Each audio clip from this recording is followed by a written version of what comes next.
Hi and welcome again to these videos on dynamics of structures. The topic of this video is vibration measurements. So the logical question would be, why would we want to measure vibrations? So the first test I'm going to describe is model test of components, which aims at understanding better their modal behavior and compare it usually to models. So this is an example performed at LMS Siemens, where you see that accelerometers are attached at different locations on this part, and the part is going to be excited by a shaker to acquire frequency response functions as seen here. The modes that we were able to identify actually are very promising. They are indeed what we expected, and the quality of the model that we were able to obtain is indeed very high. The second example is aircraft ground vibration testing. So when new aircrafts are built, they always undergo some ground testing to check their dynamic properties.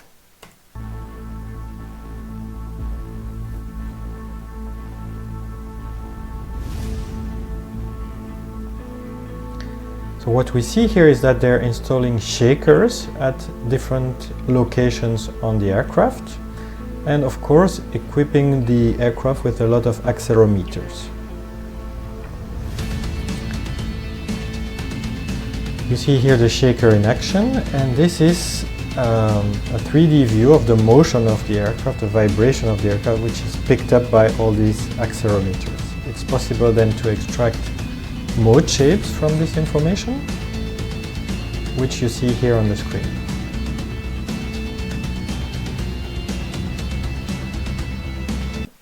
A third example is the qualification test for satellites. So before launching satellites, they're always tested on the ground by a big shaker that you see here, and which excites the satellite at different frequencies to check that the acceleration levels are not exceeded on the satellite. So this is the example. You see here that it's shaken by our harmonic signal, which will increase in frequency, and the responses are measured at different locations. This next video illustrates the possibility to test the resistance of a building to an earthquake. It's of course not performed for any building, but for research purpose, you will see here that it's possible with a huge 6-axis shaker on the bottom to reproduce the ground acceleration of an earthquake and test the resistance of a specific type of building that's been designed to resist earthquakes. This video illustrates vibration testing on a bridge. So the idea here is to install a transducer, an accelerometer, on the bottom flange of this I-beam, and to record the signals remotely and wirelessly. So they installed a web-based application which is able to receive the signals from the accelerometer. And from that, they were able to record acceleration and identify what are the vibration levels when there is passage of cars on the bridge, as will be illustrated here. So the recording started, and you see here it's clearly you can identify cars passing by and looked at amplitude of vibrations. So this last video is about condition monitoring of rotating machines. We have seen in previous videos that rotating machines have a typical signature with main frequencies related to the rotation speed and having some harmonics. And now when defaults appear in machines, when they start to degrade, this signature can change. And so here, by placing an accelerometer on the machine and recording the spectrum, the frequency spectrum of the signal, it's possible to detect some damage and change parts when necessary. Now, after discussing why we would want to measure vibrations, it's quite logical to ask the question, how are we going to measure these vibrations? And the answer is by using sensors and Then the first step that we're going to discuss is what are the physical underlying principles of these measurement devices.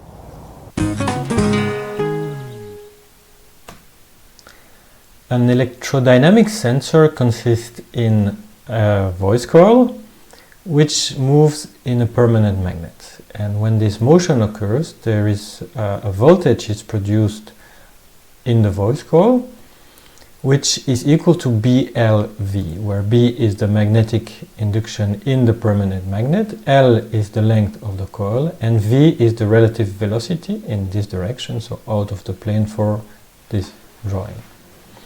And so the measurement of this voltage across the ends of the voice coil give you a measure of the relative velocity between coil and permanent magnet. Another physical principle to measure is using piezoelectricity. So piezoelectricity is the capability of a material to produce an electric charge when a strain is applied to this material. Now, piezoelectric materials are pulled in a certain direction, which corresponds to the orientation of their ferroelectric domains. And there are three main piezoelectric effects which are represented here. So the first one is the longitudinal mode. So it is when you apply a strain in the direction of the pulling, here in gray, you have a specific charge. In the transverse mode, when you apply a strain perpendicular to this pulling, you also get a charge. There is a different coefficient associated to it, so more or less charge is produced. And the last mode is when you are producing your shear strain in this direction with respect to pulling, you will also get a certain amount of charge. So by measuring this charge, you can have a measure of the strain, but this effect can only be used in dynamics. It's not possible to measure a static strain with a piezoelectric sensor. Piezoresistive sensors can also be used to measure the strain. So in this case, we are measuring the change of resistance of a metallic conductor, which when it is strained will change its resistance according to this law. So delta R over R is K delta L over L, where K is the strain gauge factor. A more recent technology to measure strain is the fiber Bragg grating sensor. So it is an optical sensor, and you take an optical fiber in which you write a grating. So it is basically a local change of the reflective properties of the fiber, and you are sending a broadband light in the grating, and because of this grating there is a reflected light at a specific wavelength or frequency which is proportional to the spacing in this grating. Now if you apply a strain on the grating, this spacing will change and the specific wavelength that is reflected will be changed as well, and so by measuring this change of reflective wavelength, it is possible to measure a strain applied to the grating. The last type of sensing principle that we're going to discuss is capacitive sensing. So consider here a dielectric material which has two electrodes on the top and bottom surfaces. The capacitance is given by epsilon, the dielectric permittivity, multiplied by the surface of the electrode, divided by the height. So if you are changing the height here, so let's say this is fixed and you're pulling this part, you will change the capacitance, and the change of capacitance will be a measure of the relative displacement between these two surfaces. The other way is if you are changing in this direction, you are changing the surface underneath the electrodes in the dielectric material, and so the capacity will change as well. Based on this physical sensing principle, there are different types of sensors, and the first type that we're going to discuss is inertial sensors. So if you want to measure the displacement of or acceleration of the top of the building, it's going to be difficult to use an electrodynamic sensor because it is a relative sensor, and so you would need to attach either the permanent magnet or the coil to a reference or a frame around the object. It's the same with piezoelectric sensors who measure strains or relative displacement, and capacitive sensors. So we need a reference. A way to achieve that is to use a mass as a reference, as in the accelerometer. So in this example of accelerometer, the accelerometer is made of a mass on a spring and a damper in a box, and this box is attached to the object where you want to measure the acceleration.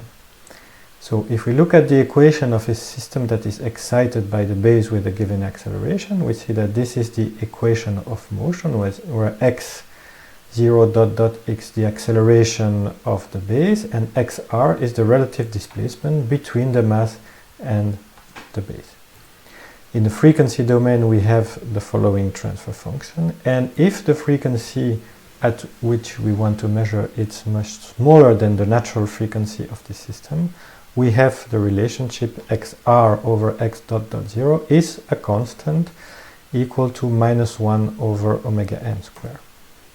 So graphically it means that well below the natural frequency, the relative displacement here is proportional to the acceleration. So this is the working range of the accelerometer, where if we measure xr, we will have a measure of the acceleration of the base, the absolute acceleration. Now in practice, how do you measure this xr that you need to actually measure acceleration? You can do it usually with a piezoelectric element that you place. So if you put a piezoelectric element between the mass and the surface here, the piezoelectric element will bring some stiffness and damping to the system, and when there will be a difference of displacement, so a strain will be applied to the piezo, which will generate a charge, allowing to measure xr and therefore the acceleration. Another way of mounting an accelerometer is to put two masses here on each side of a small pile. The idea is that now if we are shaking the body in the vertical direction, there will be a relative motion between the mass and the pillar, which is rigidly fixed to the box, which will induce some shear in the piezoelectric element and can be measured using the shear mode. So there are two important things for an accelerometer. First, it's the natural frequency, which states which is the frequency band in which you can use it, so where it has a flat response here. And the second one is the sensitivity. The sensitivity is given by 1 over omega n squared. So this is how much charge will be produced by the accelerometer when you apply an acceleration. Now if you want to increase the sensitivity, you will have to decrease the natural frequency, as you see here. So the sensitivity is higher, but then the frequency range in which you can use it is smaller. So as an example, this is commercial accelerometer. This is a very small one, weighs about 3.1 gram. It has a high resonant frequency, which allows to measure up to 10 kilohertz, but it has a low sensitivity, so it will give you an output of 5 millivolt per G. If you are looking now at an intermediate size of accelerometer, this is 10 times heavier, so 27 grams. In this case, the frequency band is reduced to 4 kilohertz, but the sensitivity is 20 times higher, so it goes to 100 millivolt per G. This is an example of very high sensitivity accelerometer. So the resonant frequency is low. It has a very high sensitivity of 10 volt per G, but can only measure up to 200 Hz and weighs more than 600 grams. Now in the last few decades, new types of accelerometers, miniature accelerometers, appeared due to the development in MEMS technology. So this is the size here of the accelerometer, much smaller than a coin. And it has had its success first in airbags, where it was used to measure the fast deceleration to trigger the airbag. And it is very commonly used today in phones and virtual reality headsets to measure all kinds of motion that you apply to the headset or the phone. So there are two main measuring principles in these MEMS accelerometers. The first one is the cantilever beam with piezoresistive elements. So as you see here, you have a mass on a cantilever. The acceleration is measured in this direction, and the acceleration of the base causes a bending of the beam and a relative motion between the mass and the basis, which is measured with piezoresistive elements.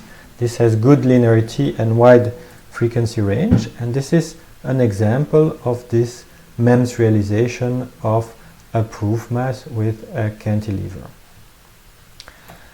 A second way of measuring for MEMS is the double capacitor. So here we are using the change of capacitance when the mass on the cantilever moves relative to the base. This has the advantage of having very good temperature stability and no need for compensation, which is not the case for piezoresistive elements.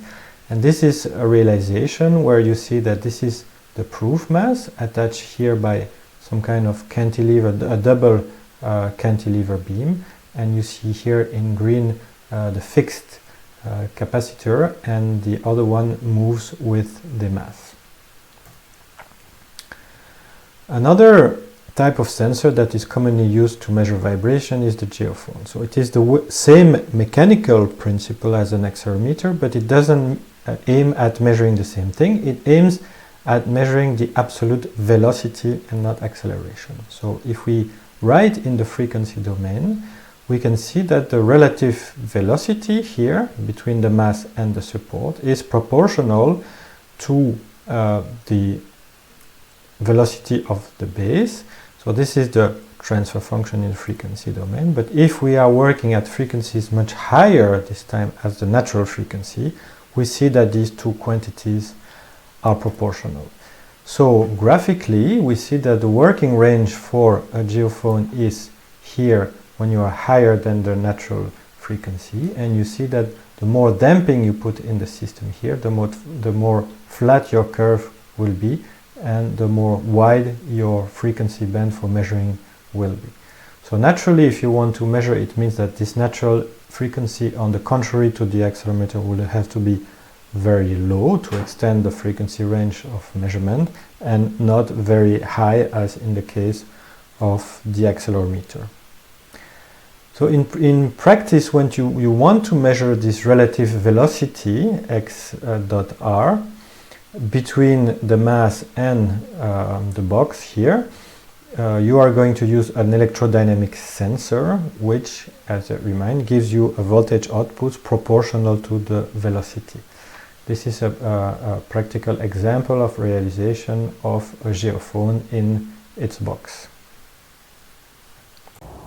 Inertial sensors allow us to measure absolute values, such as acceleration or velocity, without having a fixed point. There are other types of sensors that we will detail now, which are surface-mounted sensors.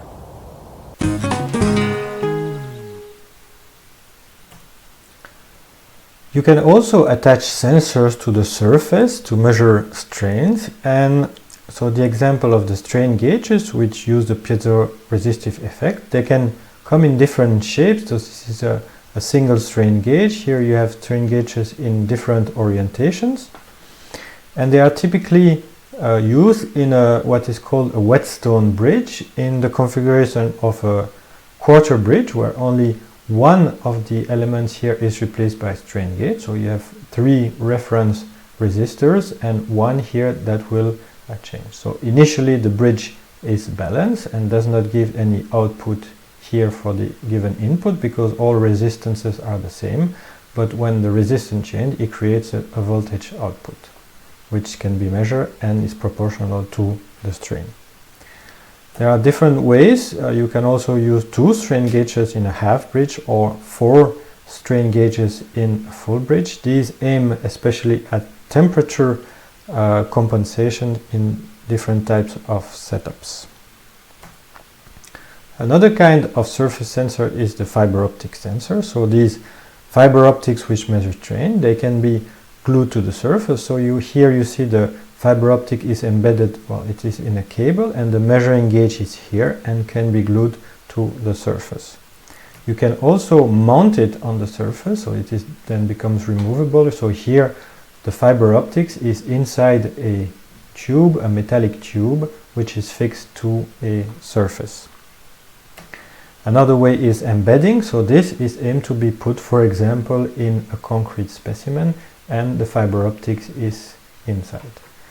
The main advantages of fiber optics are electromagnetic immunity, so no interference due to electromagnetic fields that are in the surroundings. You can multiplex, so if you put different gauges with different gauge length, wavelength in a fiber, you can have for a single fiber many points of measurements, and you have the possibility to integrate them inside the structure when, as you see with the embedding. PZT ceramics are also typically glued to the surface of structure to measure strain. You see here all the different types of shapes of these piezoelectric elements that you can have. The advantage is that they can measure vibration in a very large bandwidth, even up to megahertz. They are quite cheap, but they are brittle. So recently new types of flexible patches have been designed. The first type here is a composite, so instead of having a full piezoelectric material, you have fibers, piezoelectric fibers in a more flexible epoxy type of matrix. Or here you have some embedding systems that allow the patches to be more flexible and less brittle, and so they can then be attached to curved structure like this example. It is also possible to measure the vibrations of an object without physical contact with the object, and this is particularly important for live objects where you don't want to disturb the measurement with a sensor that is attached to it. It's also possible to measure the vibration of an object or of a point on an object using laser vibrometer, and we will see this short video to explain the main principle.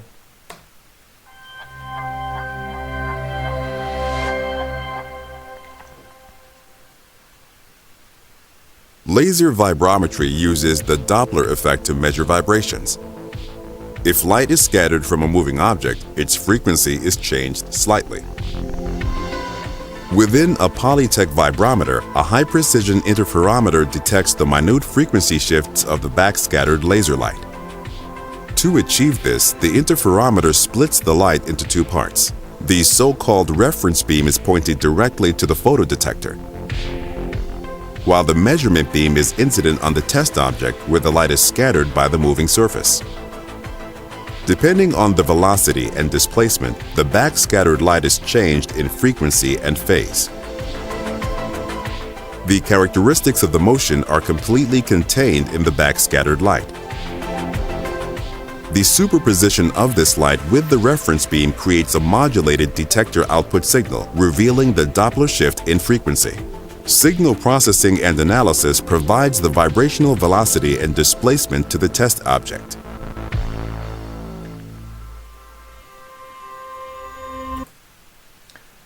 Now it's also possible to scan a surface to have really a 3D measurement of displacement of a surface, an object like this car, and we will look at an explanation here in the video.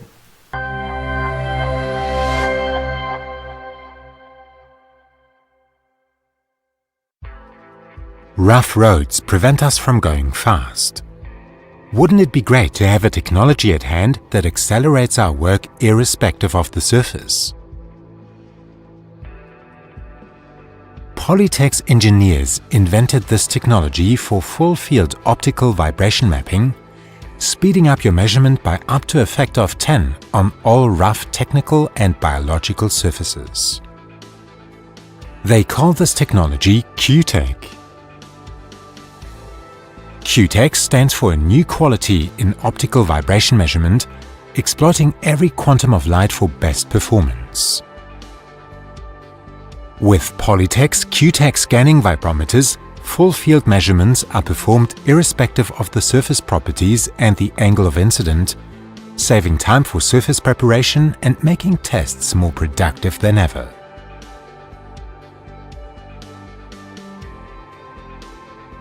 What makes scanning vibrometry with QTech unique is its robustness in point-and-shoot NVH troubleshooting measurements with no mass loading or surface preparation, delivering meaningful data and visualizations to the engineer about the root cause of acoustic noise radiation.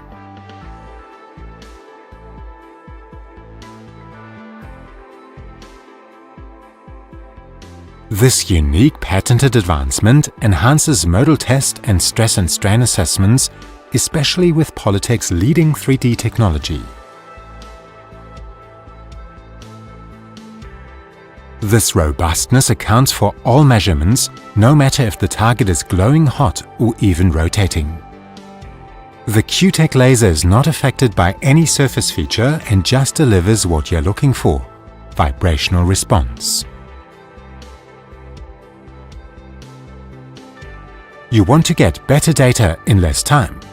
You want to expand your testing options. You want to seek for new scientific advancements. You want to measure without limitations. Then Polytech's PSV QTech scanning laser vibrometers are your choice. Call us for a demo or get a quote for our convenient testing services today. We have seen different types of sensors which enable you to measure the level of vibrations of an object. But in some cases you may want to induce artificially this vibration to this object to test it. And this is when you need vibration actuators. So the first type of actuators I'm going to discuss is the impact hammer. So it is just a regular hammer, but which is instrumented with a force sensor at the tip to measure the force that it transmitted to the object. And it will be used as shown here. So the idea is to hit an object, measure the acceleration at another point here, and acquire here impulse responses, which with Fourier transform can be transformed in frequency response function. Here you see that then you move to another point and start acquire a new transfer function.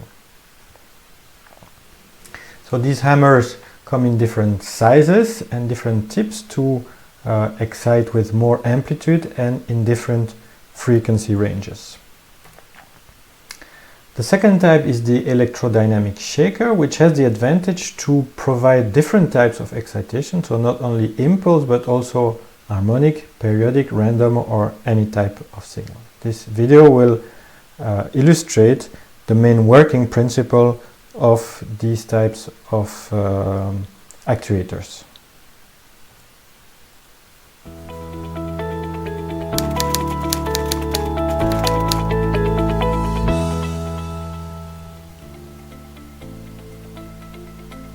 In order to vibration test your sample or device, we require a source of vibratory energy. Vibration labs use two principal types of machines to provide this energy: electrodynamic or electrohydraulic shakers.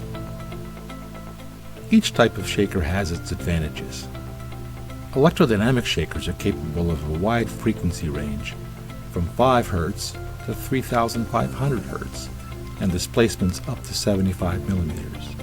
Electrohydraulic shakers are typically more rugged than electrodynamic shakers and are capable of larger displacements, but are generally limited to frequencies below 200 Hz. We use electrodynamic shakers at Paragon Systems Testing to perform vibration testing in 3 axes. An electrodynamic shaker consists of 4 basic components: an amplifier, an actuator, a controller, and a slip table. The shaker amplifier works very much like a stereo system audio amplifier. It uses mains electrical energy and takes a low-level alternating electrical signal from a vibration controller and amplifies it into a signal of many thousands of watts. If we continue with the stereo system analogy, an electrodynamic actuator is similar to an audio speaker. In a stereo system speaker, the amplifier alternating electrical output is applied to a coil of wire suspended in a circular gap surrounded by a permanent magnet. The coil in the speaker is forced to move back and forth due to magnetic induction. The coil is attached to the speaker cone, which makes sound by moving the air in front of the speaker cone. In a vibration system actuator, the amplifier output is also applied to a coil. Except for very small shakers, this coil will be surrounded by an electromagnet instead of a permanent magnet. The coil in an actuator is forced to move back and forth by the same principle as in an audio speaker. In the case of a shaker, the coil is attached to a mounting surface for vertical or Z-axis testing and is called the armature. The armature and its attached coil, the electromagnet, and the surrounding support structures are called the actuator and are visible here in a partially disassembled actuator. In the previous example, the shaker provides base excitation to the object. It's also possible to introduce some point force to an object by using the shaker in the following configuration, where a stinger is connecting the object and the shaker with here a force transducer. When a piezoelectric patch is attached to a beam, as we've seen before, it can measure the strain, but if conversely you apply a voltage to the piezo, it will undergo a certain strain, and so in this case, if it is glued to the surface of the beam, it will induce some bending of the beam.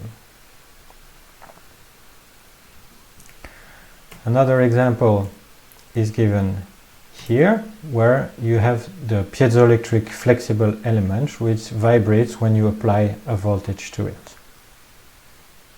In some application, it can be important to have a measurement of the force that you put into the system to measure, for example, a transfer function between a measured displacement and an applied force. So you see here that in the case of the shaker with the stinger, we introduce a small sensor here to measure the force transmitted to the object.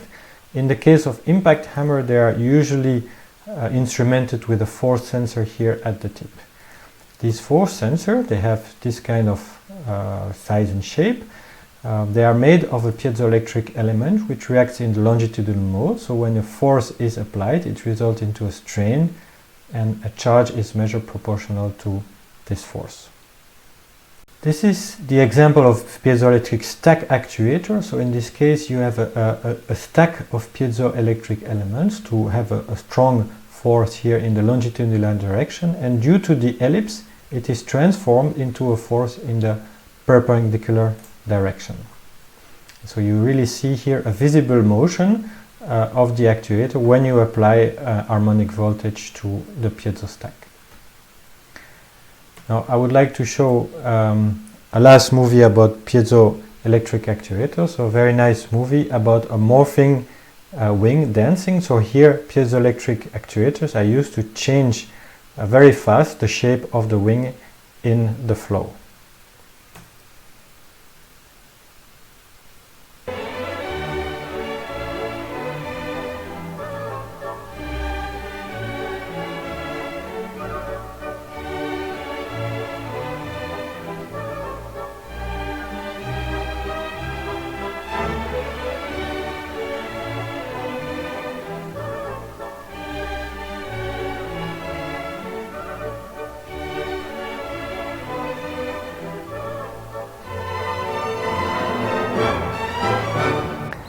So nowadays, vibration testing has become a very common practice. We have discussed in the video the different types of sensors and actuators that can be used for these kinds of tests. Now the next question is, once you have measured these vibration signals, what to do with them? And this is the topic of the next video, which is called Vibration Testing Part 2.